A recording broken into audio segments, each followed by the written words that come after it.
30일 예수님 묵상 6일차 본문 해설입니다. 묵상 본문은 창세기 3장 1절에서 21절까지 말씀입니다. 1절에서 13절은 사람의 범죄와 타락에 대한 내용입니다. 1절에서 뱀은 하나님이 지으신 존재라고 합니다. 그리고 가장 강교하다고 말합니다. 이 강교하다는 말은 히브리어로 벌거벗음과 비슷한 단어로 언어적 유의가 표현되고 있습니다. 인간은 강교한 뱀의 말을 듣고 따라 영민하게 되길 추구했지만 벌거벗게 되었다는 것입니다. 그런데 여기서 뱀은 들짐승이지만 인간 이상의 지능을 가지고 사람과 대화를 나눌 수 있는 이성적 동물로 오늘날 우리가 보는 뱀과는 다른 점이 있습니다. 그러나 이 뱀은 어떤 상징적 존재이거나 가상의 존재는 아닙니다. 이것은 하나님이 지으신 피조물이지만 이 뱀이 사탄이 사람을 유혹하기 위해 그의 도구로 사용되는 존재가 되고 사탄의 대변자 노릇을 하는 것입니다. 그래서 여기서 뱀의 정체는 사탄인 것입니다.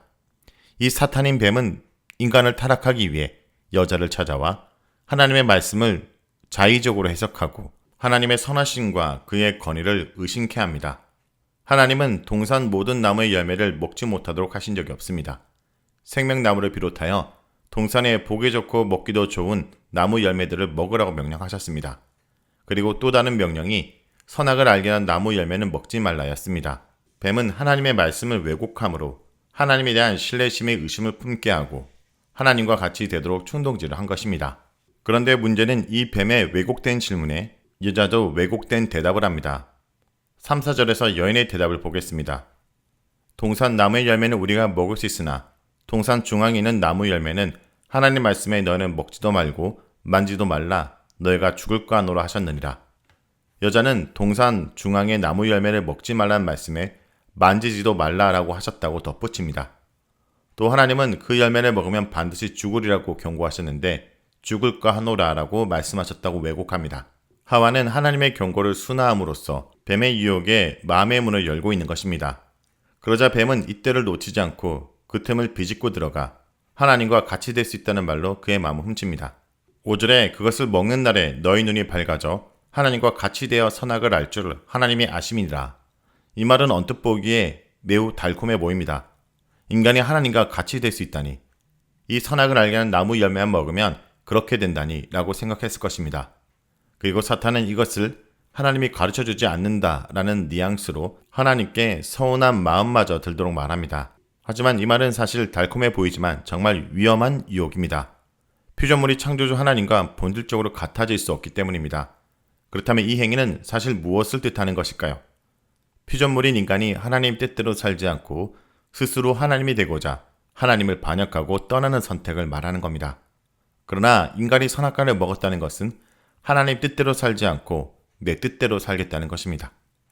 그러므로 하나님이 왕인 에덴 동산에서 더 이상 인간은 머무를 수 없는 것이고 이 사건을 통해서 인간은 하나님 뜻대로 사는 인생이 아니라 아침에 눈을 뜨자마자 내 마음대로 내 뜻대로 살고자 하는 인생이 시작된 것입니다. 결국 하와는 사탄의 말을 들었고 그 말대로 보았고 탐했고 먹었습니다. 이렇게 인간의 죄는 하나님의 말씀이 아닌 사탄의 말을 듣고 보고 마음을 탐하고 취함으로 시작됩니다. 그런데 오늘 우리의 죄도 마찬가지입니다. 하나님 말씀이 아닌 세상의 말을 듣고 그 말을 통해서 보고 마음으로 탐하고 그것을 손됨으로 취함으로 죄에 빠지게 됩니다. 이 죄는 하와에게서 끝나지 않고 아담의 죄로 이어집니다. 선악과를 먹은 그들은 달라졌습니다. 7절에 그들의 달라진 모습을 보겠습니다. 그들이 눈이 밝아져 자기들이 벗은 줄 알고 수치를 가립니다. 그전까지 그들은 벗고 있었지만 수치스럽지 않았습니다. 그러나 하나님께 수치스러운 일을 하자 자신들의 모습이 그대로 드러나는 것이 하나님뿐 아니라 피조물과 서로에게도 수치스러워진 것입니다. 그리고 8절에서 인간은 여호와 하나님의 낯을 피하여 동산 나무 사이에 숨습니다. 하나님과 동행하던 그들이 이제는 하나님의 낯을 피하고 숨는 존재가 되었습니다. 10절에서 두려워하여 숨습니다. 그들은 수치를 느낄 뿐 아니라 두려움을 느끼는 존재가 되었습니다. 그런데 그런 그들을 하나님은 찾으시고 물으십니다. 하나님은 9절에 이렇게 얘기하십니다. 내가 어디 있느냐? 11절에 누가 너의 벗었음을 내게 알렸느냐? 그 나무의 열매를 내가 먹었느냐? 13절에 내가 어찌 이렇게 하였느냐? 죄인된 아담에 대한 하나님의 신문은 구체적이고 집요합니다. 그러나 아담은 그의 아내를 핑계하고 그의 아내는 뱀을 핑계합니다. 그런데 아담의 핑계 속에는 죄에 대한 책임을 은근히 하나님께 돌리는 말까지 합니다. 이렇게 죄를 핑계대는 것이 전형적인 죄인의 모습입니다. 14절에서 21절은 이런 인간들에 대한 하나님의 심판과 또 그들을 긍휼히 여기시는 하나님의 구원에 대한 내용입니다. 하나님은 이 죄에 대해 각각 상응하는 벌을 내리십니다. 먼저 14절에서 15절에 뱀은 여자의 원수가 되어 사는 날 동안 흙을 먹고 배로 기어다니며 결국 여자의 후손에게 머리를 짓밟히게 될 것입니다. 16절에서는 여자는 해산의 고통이 더 크게 되고 남편을 사모하고 남편의 다스림을 받게 됩니다. 동등한 관계가 다스림을 받는 주종의 관계가 되어버린 것입니다. 죄를 지은 인간의 부부관계에 균열과 왜곡이 일어납니다.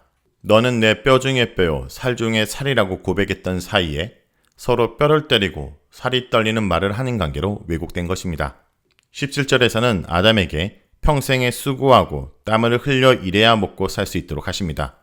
타락 이전에 하나님이 주신 사명을 감당하는 것, 즉 일하는 것이 기쁨이었는데 이제 일하는 것은 힘들고 수고스러운 것이 되어버렸습니다. 19절에 이렇게 수고하다가 사람은 결국 흙으로 돌아가는 존재가 되어버렸습니다. 땅의 흙의 생계를 하나님의 한숨에 불어주심으로 생명이 된 인간이 하나님을 한숨 짓게 하자 한 줌의 흙으로 다시 돌아가게 된 존재가 되었습니다.